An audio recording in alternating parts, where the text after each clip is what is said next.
Well, I was very concerned about the images that I saw, and so yesterday morning I talked to Cressida Dick, the Commissioner of the Metropolis, and we agreed that we'd look at it, and the Home Secretary has now commissioned Tom Windsor of the HMIC, the Inspector of Constabulary, to look at exactly what happened in that vigil, because I think a lot of people were concerned about that. But the reality is that the country is united, is still in shock and grief about what happened to Sarah Everard, and we must do everything we can to find the answers. And today, in the House of Commons, there's a debate beginning and a vote tomorrow on new measures that the government is bringing in for tougher sentences for rapists, for ending early release for serious sexual and violent offenders, and new measures to tackle domestic violence. So I hope those will go through. But I think the fundamental issue that we have to address as a country and as a society, as a government, is that women must feel, and people must feel, but women in particular must feel that when they make serious complaints about violence, about assault, that they are properly heard and properly addressed. And we're going to make sure that that happens. Do you have full confidence in Cressida Dick?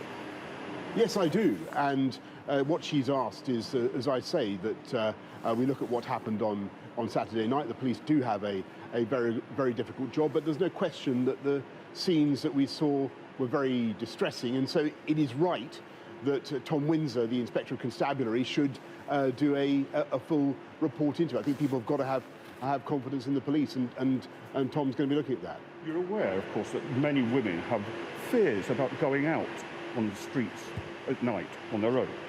I mean, how do you feel about that? What are your concerns about that?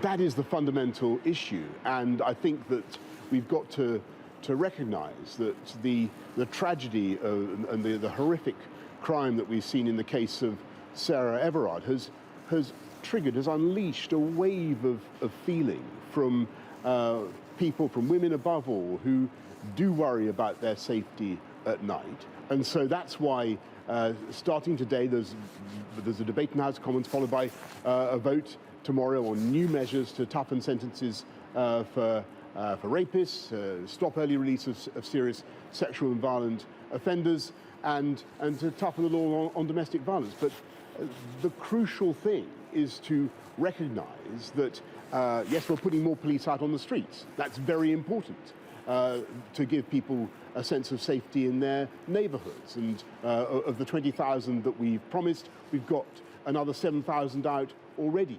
But the fundamental thing is that women have got to feel that when they make a complaint, when they go to the police with an account or an allegation of violence or harassment, that they will be taken seriously. And so our teams are meeting tonight to discuss what more we can do.